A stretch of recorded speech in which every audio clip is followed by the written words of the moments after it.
السلام علیکم دوستو، جیسا کہ آپ کو ہم نے پچھلی ویڈیو میں واقعہ کربلا کے ابتدائی حالات کے بارے میں آگاہ کیا تھا، تو آج ہم مزید معلومات آپ کو فراہم کریں گے کہ آگے کیا حالات پیدا ہوئے جس کی وجہ سے واقعہ کربلا رونما ہوا۔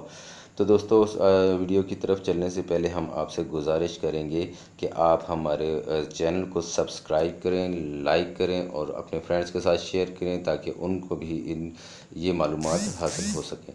تو دوستو، جیسا کہ آپ کو معلوم ہے کہ عمر بن زبیر جو ہیں وہ حضرت عبداللہ بن زبیر کے بھائی ہیں، اور یزید نے ان کو اس وجہ سے مدینہ کا پولیس افسر نافذ کیا تھا، وہ حضرت عبداللہ بن زبیر سے زبردستی بیعت لینا چاہتے تھے۔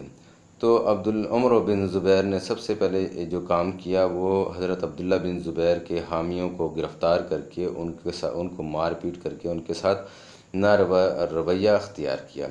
اس کے بعد اس نے کیا کیا کہ عمر بن سعید کو 2000 کا لشکر دے کر حضرت امام حسین رضی اللہ تعالی عنہ اور حضرت عبداللہ بن زبیر کی گرفتاری کے لیے مکہ روانہ کر دیا۔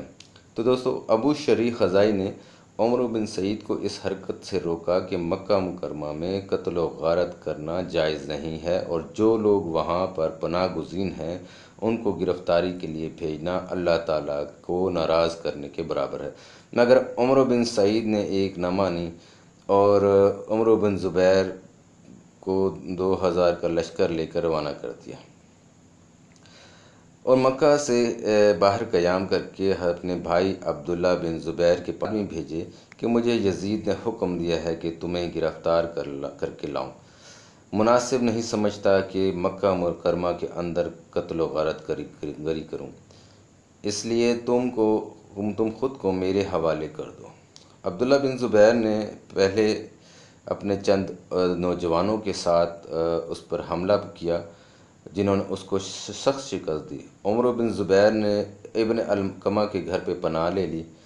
تو دوستو، دوسری طرف حضرت امام حسین رضی اللہ تعالیٰ مدینہ سے نکل چکے تھے، تو راستے میں عبداللہ بن متی کا ان کا آمنا سامنا ہوا۔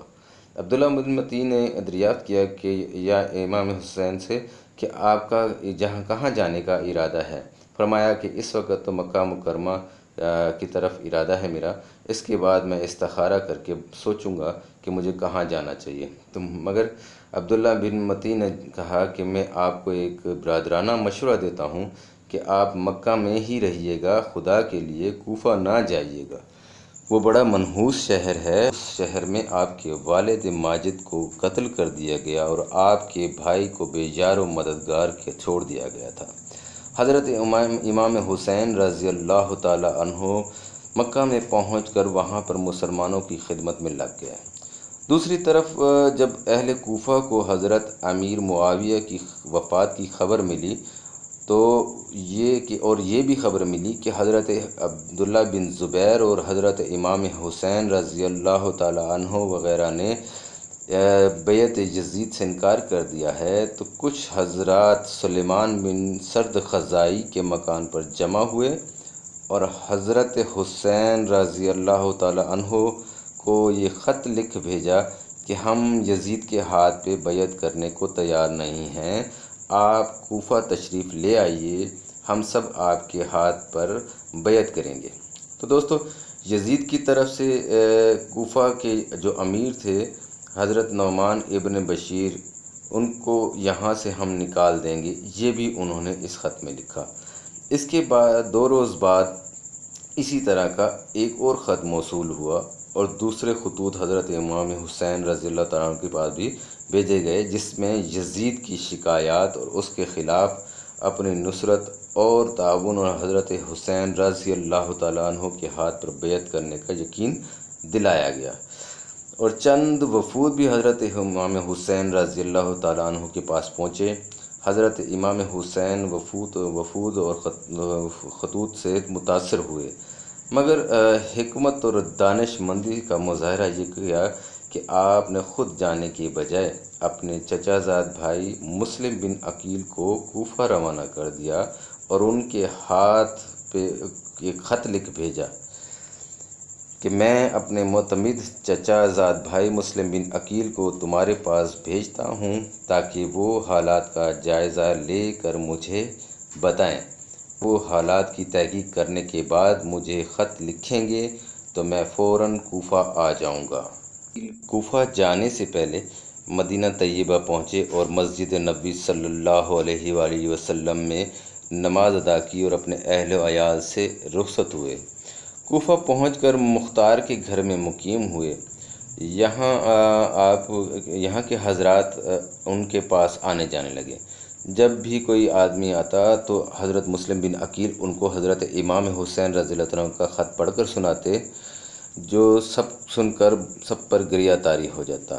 مسلم بن عقیل نے چند روز کے قیام سے یہ اندازہ لگا لیا کہ یہاں کے عام مسلمان یزید کی بیعت سے متنفر ہیں اور حضرت امام حسین رضی اللہ تعالیٰ عنہ کی بیعت کے لیے بے چین ہیں۔ آپ نے یہ دیکھ کر حضرت امام حسین رضی اللہ عنہ بیعت خلافت لینا شروع کر دی۔ چند روز میں ہی کوفہ سے 18,000 سے زائد لوگوں نے حضرت امام حسین رضی اللہ تعالیٰ عنہ بیعت کر لی اور یہ سلسلہ روز بروز بڑھتا ہی جا رہا تھا۔ مسلم بن عقیل نے حضرت حسین کو کوفہ کے لیے دعوت بھیج دی۔ اس وقت حضرت مسلم بن عقیل کو جب یہ اطمینان ہو گیا کہ حضرت امام حسین رضی اللہ تعالیٰ تشریف لائیں گے تو بے شک پورا عراق ان کی بیعت میں آ جائے گا۔ حجاز کے لوگ تو پہلے ہی آپ کے تابع اور دلدادہ ہیں، اس لیے سے بآسانی یزید کی مصیبت ٹل سکتی ہے اور یہ ایک صحیح معیاری خلافت قائم ہو سکتی ہے۔ انہوں نے ہدایت کے موافق حسین رضی اللہ تعالی عنہ کو کوفہ آنے کی دعوت دے دی۔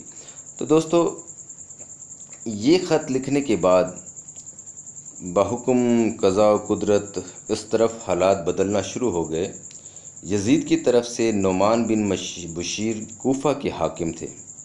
ان کو جب یہ اطلاع ملی کہ مسلم بن عقیل حضرت حسین رضی اللہ تعالیٰ عنہ کے لیے بیعت خلافت لے رہے ہیں تو لوگوں کو جمع کر کے اس نے یہ خطبہ دیا کہ ہم کسی سے لڑنے کے لیے تیار نہیں اور نہ ہی محض شبہ یا تہمت پر کسی کو پکڑتے ہیں، لیکن اگر تم نے سرکشی اختیار کی اور اپنے امام یزید کی بیعت توڑی تو میں قسم خدا کی کسی کو بھی نہیں چھوڑوں گا تلوار کی نوک۔ جب تک تلوار کا دستہ میرے ہاتھ میں ہے میں کسی کو بھی نہیں چھوڑوں گا۔